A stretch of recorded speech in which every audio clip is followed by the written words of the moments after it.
नमो नमः बच्चों। आज हम कक्षा द्वादशी संस्कृत कोर भास्वती पाठ 9 मदालसा के समास, समस्त पद, समास विग्रह यह करेंगे, इसलिए ध्यान से समझिए। वाक्यों की यह समास वगैरह भी पाठ के अंदर से आते हैं पेपर में। पंक्ति है आपकी, परस्परम अनुव्रतौ पति पत्न्यौ त्रिवर्गम साधयत। आपस में क्या है? आपस में व्रत का पालन करते हुए पति और पत्नी तीनों वर्गों को सिद्ध करते हैं। अब पति और पत्नी, हमें जो अंडरलाइन शब्द है ना, उसका समास विग्रह करना। ये समस्त पद दिया गया आपके सामने, आपने हिंदी की इसकी पति और पत्नी। जब दोनों पदों के बीच में और पद आ जाए तो यह आपका द्वंद्व समास होता है। और के लिए हम च का प्रयोग करेंगे। अब जब दोनों को अलग करेंगे तो दोनों एक एक हो गए, पति भी एक और पत्नी भी एक, इसलिए एक वचन का प्रयोग करेंगे। ठीक है, पति भी एक वचन का प्रयोग होगा और पत्नी भी, और दोनों पदों के बाद च का प्रयोग होगा। ये द्वंद्व समास की पहचान है। ठीक है, पति प्रथमा बनता पति ही च पत्नी च। पेपर में ऑप्शन के रूप में नहीं आते हैं, ये तो बुक में लिखे हुए हैं और मैं आपको समझा वही रही हूँ जो आंसर है, क्योंकि आपको स्वयं लिखना है आंसर। ठीक है, पति ही च पत्नी च। पति पत्नियों का समास विग्रह क्या होगा? पति च पत्नी च, क्योंकि पति भी एक है और पत्नी भी एक है। जब वो दोनों एक एक मिल गए तो क्या हो गया? द्विवचन, दो बन गए, इसलिए यहाँ समस्त शब्द में द्विवचन का प्रयोग किया गया, पति पत्न्यौ। अब हम चलते हैं इससे आगे।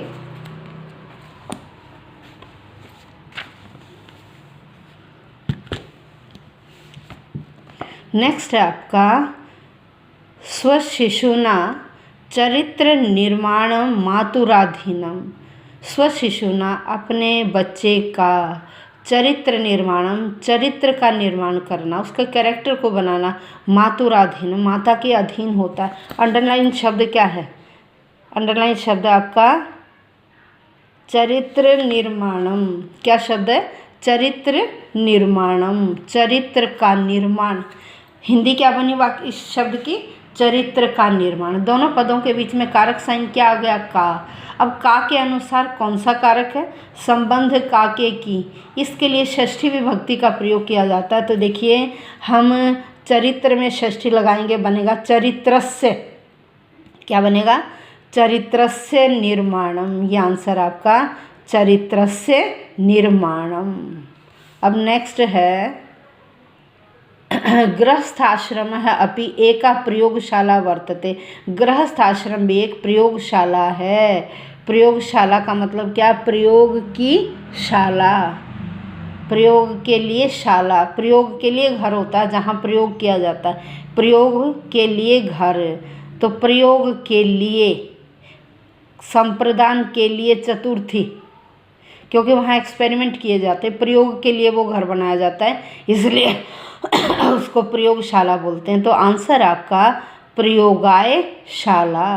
क्या आंसर बना? प्रयोगायशाला। अब नेक्स्ट पर चलते हैं। युद्धि स्थिर है, ये समास विग्रह दिया गया है, तो हम क्या करेंगे? समस्त पद बनाएंगे। युद्धि स्थिर है स्वपत्नीम हारितवान। पाठ के अंदर युधिष्ठिर का वर्णन किया गया है कि युधिष्ठिर ने जुए में अपनी पत्नी को हार दिया था। पांडव अपनी पत्नी को हार गए थे कौरवों के साथ जुआ खेलते हुए। तो युद्धि स्थिर है, क्या बन गया? युधिष्ठिर है, जो युद्ध में स्थिर रहता है। क्या नाम है उसका? युधिष्ठिर है। युधिष्ठिर का विग्रह क्या बनेगा? युद्धि स्थिर है। नेक्स्ट, अहम ब्रह्म विद्या सरसाम विधाय शिशुभ्य शिक्षण प्रदास्यामि।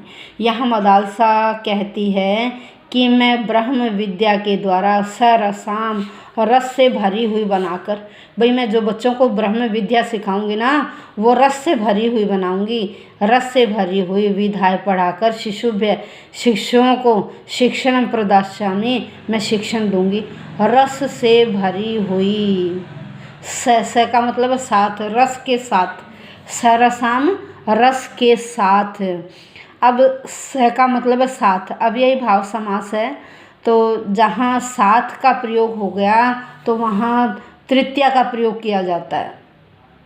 तो यहाँ रस में क्या करेंगे हम, रस में तृतीया का प्रयोग करेंगे। रस का बनेगा रसेन, रसेन सहितम।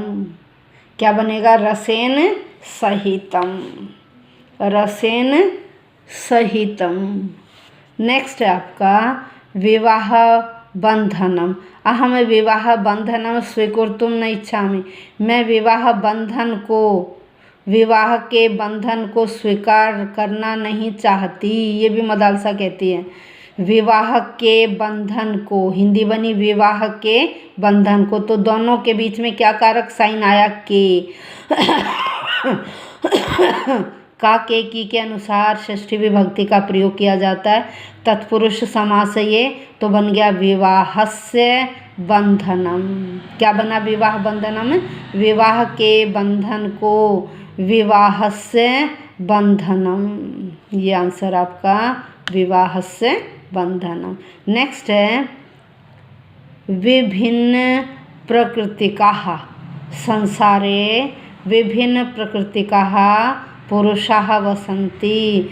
संसार में अनेक प्रकार के व्यक्ति रहते हैं, अनेक प्रकृतियां हैं जिनकी वे, ऐसे पुरुष रहते हैं। अनेक प्रकृतियां हैं जिनकी वे, बहुव्रीहि समास है, तो क्या करेंगे, अनेक प्रकृतियां, दोनों में बहुवचन लगाएंगे, विभिन्नाः। प्रकृति बहुवचन बनता प्रकृत्यः, विभिन्नाः प्रकृत्यः जिनकी, षष्ठी येषां, वे ते, विभिन्नाः प्रकृत्यः येषां ते। राजकुमारी सर्व विद्या विस्नाता जाता।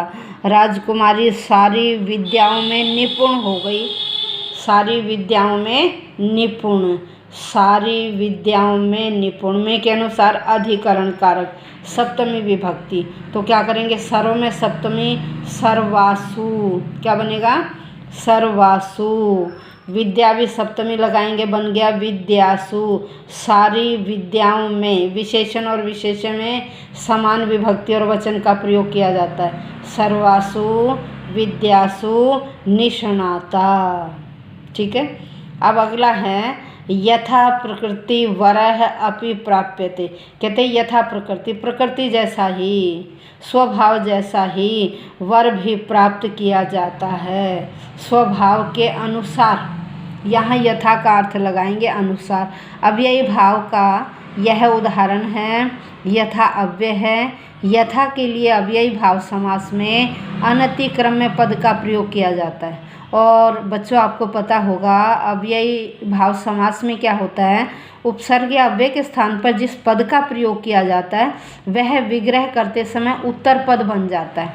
अब यहाँ क्या होगा जब हम इसका विग्रह करेंगे तो यह उत्तर पद तो पूर्व बन जाएगा और पूर्व उत्तर बन जाएगा। ठीक है।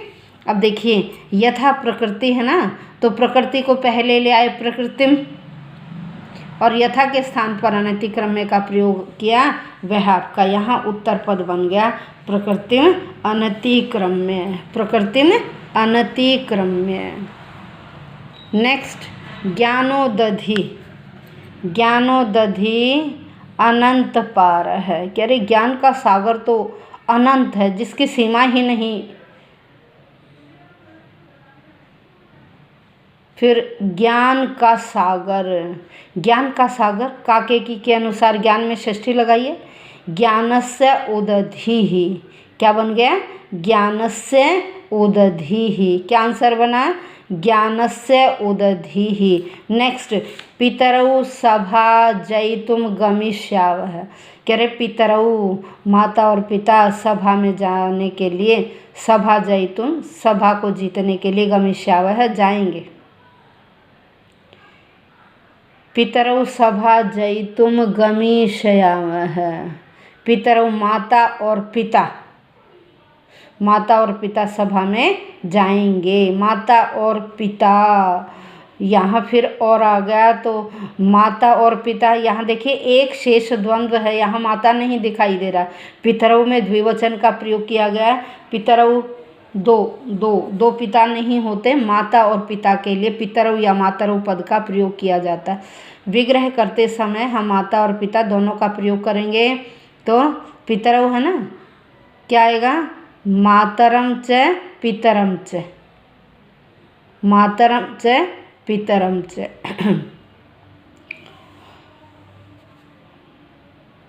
यहाँ माता च पिता च भी आ सकता है, माता च पिता च। नेक्स्ट, धर्मार्थ कामः उपासनीया। धर्म, अर्थ और काम, यहाँ फिर और आ गया बीच में, तो यह भी द्वंद्व समास है। यह भी कौन सा समास है? द्वंद्व समास। तो धर्मः च, अर्थः च, कामः च। हम इसे विसर्गों का यहाँ संधि करके भी लिख सकते हैं, धर्मश्च अर्थश्च कामश्च, या धर्मः च अर्थः च कामः च। नेक्स्ट, प्रकृतेः सौंदर्यम। यहाँ देखिए विग्रह दिया गया है, समास विग्रह दिया गया है, प्रकृतेः सौंदर्यम। अब हम क्या करेंगे? विग्रह दिया गया तो इसका समस्त पद बनाएंगे।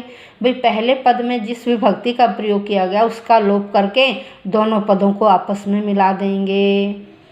तो यह प्रकृतेः षष्ठी था, हमने इसको विभक्ति को हटा दिया तो हमारा शब्द क्या है? प्रकृति। तो आंसर क्या बना? प्रकृति सौंदर्यम, प्रकृति सौंदर्यम। धन्यवाद बच्चों, समझ में आ गया होगा। यदि कुछ समझ में न आए तो आप कमेंट बॉक्स में कमेंट लिख सकते हैं।